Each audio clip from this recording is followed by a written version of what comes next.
Et bonjour et bienvenue à vous sur cette première vidéo de formation de Divi. Je suis Stéphane de Vous Protect et ensemble on va voir justement vraiment de A à Z toutes les étapes de construction d'un site avec Divi. Donc là pour tout vous dire justement on commence vraiment à zéro. Donc là ce que vous voyez c'est vraiment un site WordPress à neuf, il a juste quelques minutes. Donc le site est en ligne, il est hébergé justement sur monhébergement.fr. Voilà, je vous mettrai bien entendu le lien directement donc du coup dans la description, à la fois le lien du site pour que vous puissiez voir un petit peu les évolutions, mais également le lien donc, du coup de l'hébergement, parce que vous allez voir justement avoir un hébergement stable d'entrée de jeu, ça permet de faire une construction vraiment saine, vraiment performante et de vraiment pas se prendre la tête. Voilà, donc sur ça, donc justement, là actuellement le thème de base, mon hébergement, on est en ligne et on va voir ensemble directement comment justement télécharger, activer le Divi, on va voir un petit peu son paramétrage et un petit peu l'installation de, comment dire, de tout l'environnement, y compris justement le WooCommerce. Voilà. Donc sans plus attendre, on va se rendre directement au niveau donc, du coup, de notre back-office. Donc là vous voyez vraiment pour le coup, on est même toujours en anglais. Donc avant même d'installer mon thème Divi, ce que je vais faire, c'est que directement je vais me rendre au niveau des settings. Donc là j'ai bien le titre, on va remettre ça, tac, on va faire ça. Au niveau de l'URL c'est bon, je l'ai en HTTPS, j'ai l'adresse mail de contact, on est bon, tac tac, je vais le mettre ici en français, tac, français ici. Alors time zone, ici nous on est en UTC+2. Au niveau du format de la date, on va se mettre comme ça. Et au niveau, hop là, au niveau de l'heure, on va se mettre comme ça. Parce que moi honnêtement les PM, à chaque fois ça me perd. Hop là, save, voilà. Alors là déjà on va pouvoir commencer un petit peu à s'y retrouver. Donc là actuellement comme je disais, on est sur le thème par défaut, on va venir justement y rajouter notre petit Divi. Donc hop là, apparence, thème, tac, je vais en ajouter un directement, je vais le téléverser. Hop là, je l'ai juste là. Et voilà, donc du coup à partir du moment où Divi est installé, on va pouvoir directement le retrouver ici, donc hein, apparence thème. Et ici justement, si je fais activer, hop là, donc voilà, nouveau thème activé, allez sur le site. Hop là. Et là justement, je vois, alors, j'ai fait exprès justement de vous faire le petit avant-après. Donc ici j'ai le avant, donc du coup avec l'ancien thème, et hop là, maintenant justement, j'ai le nouveau thème. Donc forcément, ce que Divi vient faire, tout simplement, il agit à la fois comme un thème et comme un builder, par rapport à différents aspects qu'on verra au fur et à mesure des vidéos. Mais donc là, en gros, ce qu'il vient de faire, c'est que tout le thème, pardon, tout le contenu qui est directement préconstruit par WordPress, il va venir justement le remettre en forme. Donc nous, bien entendu, on va lui apporter pas mal de contenu au fur et à mesure.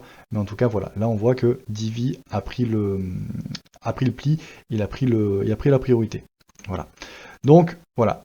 Ici maintenant justement on va aller voir un petit peu au niveau directement de l'item de menu, donc du coup Divi, on voit justement ça vient de se rajouter. Et vous voyez ici qu'il y a quand même pas mal de choses, dont tout ici justement au niveau des mises à jour.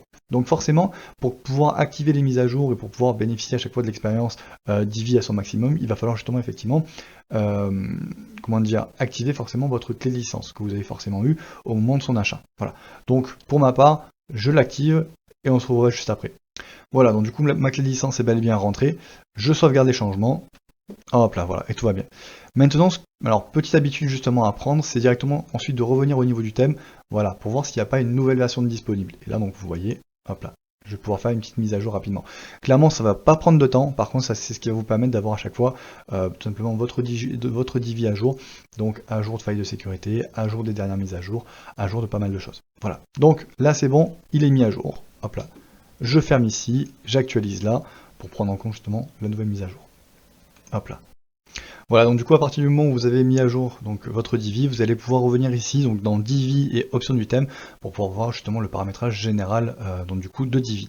Donc première chose qu'on va voir c'est donc général, donc là on va pas faire plus général, mais bref, donc vous allez pouvoir dans un premier temps justement déjà choisir votre logo. Donc en renseignant directement ici l'URL, vous allez pouvoir le modifier donc du coup de celui d'ici, donc là on était justement sur la page d'accueil. Voilà, donc le remplacer ici complètement dynamiquement. Donc soit vous collez votre URL, soit directement vous faites mettre en ligne. Et là dans ces cas-là, hop là, au niveau d'une médiathèque, donc si vous avez déjà votre logo, vous allez pouvoir le sélectionner ici. Soit dans ces cas-là, vous allez pouvoir téléverser directement là. Alors moi par exemple, je me suis fait là vite fait un logo. tac, je les définis comme logo, et pour vous montrer justement directement la différence, donc j'enregistre ici, j'actualise, et voilà, je vois que directement ça s'est modifié. Bien entendu, au niveau de la taille, au niveau de tout ça, on va pouvoir le voir par la suite au niveau du paramétrage. Voilà. Donc à ce moment-là, justement, vous allez avoir aussi pas mal de réglages à faire. Donc au niveau barre de navigation fixe, donc c'est-à-dire, est-ce que, donc là je vais mettre justement sur cette page-là, est-ce que vous voulez que cette barre-là reste fixée comme ça, tout en haut, et que donc du coup votre utilisateur, peu importe comment il scrolle justement, il aura toujours la barre de navigation en haut, ou alors est-ce que vous voulez que dans ces cas-là, elle reste, elle soit, comment dire, elle reste en haut. C'est-à-dire que là, si je scrolle, vous voyez qu'elle ne me suit plus. Voilà. Donc là, c'est un petit peu comme vous voulez. Bon, en tout cas, en général, c'est une option que j'aime beaucoup, que j'aime beaucoup conserver. Donc voilà. Ensuite, au niveau de la galerie Divi, donc sur ça, je vais pas vous le montrer de suite parce que c'est au niveau de certains blogs justement qu'il va y avoir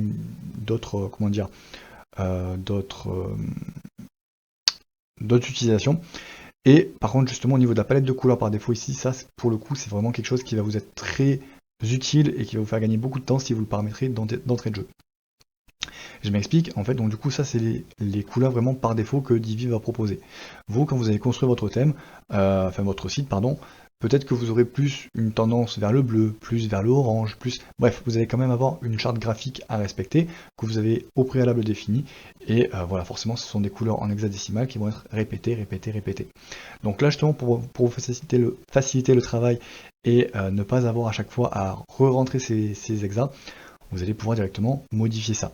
Moi par exemple, je pense qu'au niveau de ce site, je vais rester dans le noir, blanc, gris, bleu. Là actuellement, je vous dis, ma charte graphique n'est pas encore vraiment pas définie encore à 100%, mais je pense que je vais partir là-dessus.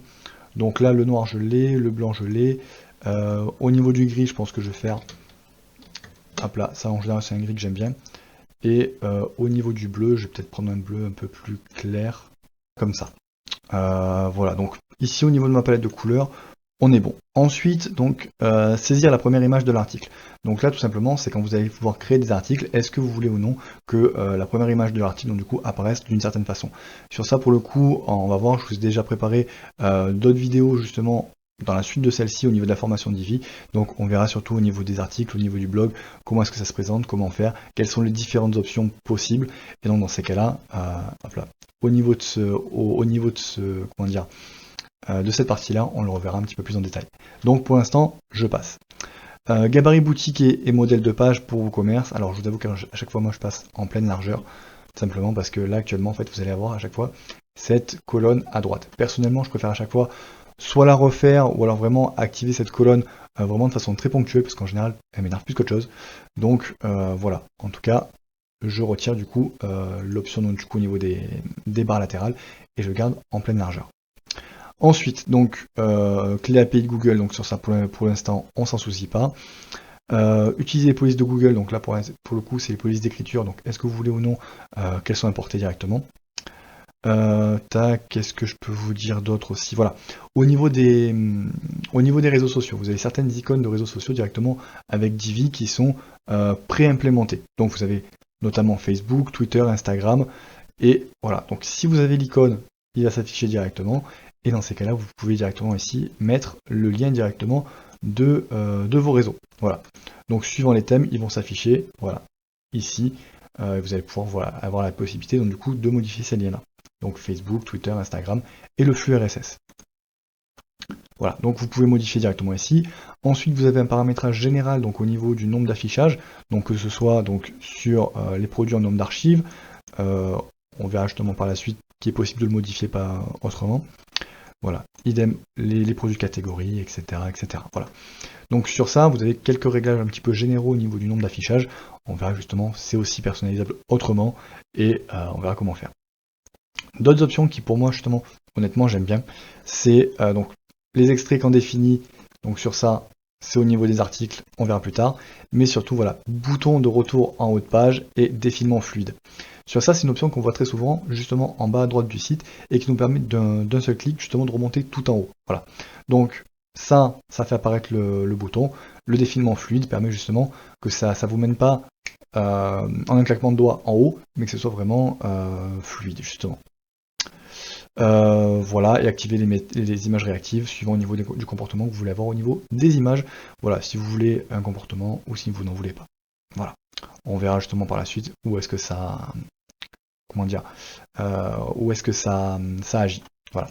Et donc du coup un petit coup de CSS, justement si vous avez du CSS global à faire, vraiment propre à Divi, voilà, c'est le bon endroit justement pour pouvoir le faire.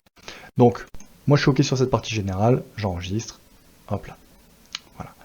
Ensuite vous avez la partie performance. Après le reste on va y aller quand même relativement rapidement, tout simplement parce que vous allez pouvoir faire le tour par vous-même au niveau de ces options là, et qu'en général même par défaut elles sont très bien configurées, elles ne gênent en rien, au contraire vraiment elles amènent une bonne expérience utilisateur. Voilà. Donc ici vous avez donc du coup des paramétrages au niveau de la performance. Ça c'est vraiment par défaut, c'est déjà très très bien. Au niveau de la navigation, donc pareil, vous allez pouvoir, donc par exemple au niveau du nombre de niveaux du menu déroulant, est-ce que vous en voulez plus, est-ce que vous en voulez moins? Voilà, sur ça pour le coup faites exactement comme vous voulez. Faites attention ici justement de temps en temps, vous avez des petits comment dire, des petits onglets. Donc voilà, ils sont pas très visibles, donc justement c'est pour ça que je vous le dis. Voilà, au niveau des catégories, au niveau de tout ça. Créateur, on passe très vite là-dessus. Modèle de page, est-ce que j'ai quelque chose à vous dire là-dessus? Non, honnêtement, c'est vraiment... Ouais, c'est vite fait. Au niveau des publicités, donc ça, c'est quand même c'est ce qui est pas mal. Divi, donc si vous voulez mettre une bannière publicitaire, voilà, vous permet directement de le préconfigurer et de le préintégrer, donc vraiment, ce qui est déjà très très bien en soi.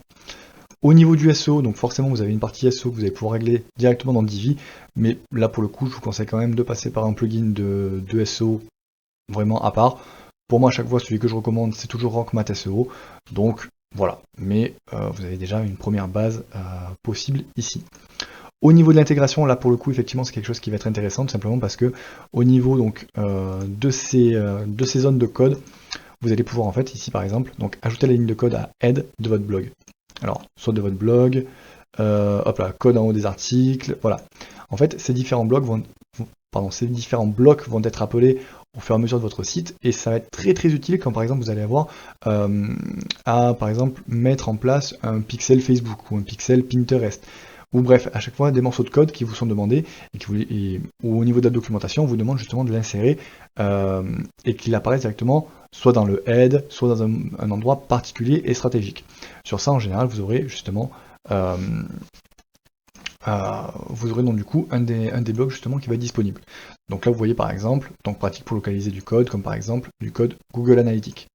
Voilà. Donc là, par exemple, justement, si vous avez un pixel ou un morceau de code justement à mettre dans le body, directement en allant ici, ça sera directement intégré. Donc vraiment pratique. Voilà, et au niveau des mises à jour, donc justement qu'on a vu tout à l'heure. Voilà, donc pas plus au niveau de la configuration de Divi. Tout ce qu'on voit ici, on y reviendra un petit peu au fur et à mesure, donc du coup de la formation, au fur et à mesure des vidéos. Vous verrez que chaque partie a un petit peu son importance. Donc voilà, sur ça pour le coup, on a le temps de le revoir et le revoir. Voilà. Dernière chose justement au niveau des extensions, donc là actuellement comme je vous disais tout à l'heure, c'est un WordPress qui est vraiment à blanc de base. Donc étant donné que là le site donc, aura pour vocation justement d'être un site e-commerce, donc justement on va tout voir, vraiment tout voir, que ce soit au niveau du menu, enfin du header, du footer, les différentes pages, on ira même justement jusqu'à la page de contact, jusqu'à la page boutique, jusqu'aux créations des templates produits, bref voilà, on va faire justement la boutique e-commerce complète. Donc au niveau de cette vidéo, là justement, je vais installer WooCommerce. Pour ceux que ça intéresse justement sur tout ce qui est installation et paramétrage de WooCommerce, j'avais déjà fait toute une suite de vidéos là-dessus. Donc si vous êtes débutant complètement et que vous souhaitez justement être guidé pas à pas sur cette configuration-là, je vous mets directement en description le lien donc, du coup de la suite de vidéos et vous allez voir, vous allez être vraiment guidé et voilà. Pour ma part, justement, là, je vais le faire un petit peu en off, et on se retrouve directement dans la prochaine vidéo pour la suite, et avec le WooCommerce déjà de paramétrer, comme dans la suite de vidéos que vous retrouverez. Voilà. Je vous souhaite de passer une très bonne journée, et je vous donne rendez-vous dans la prochaine vidéo. À toutes!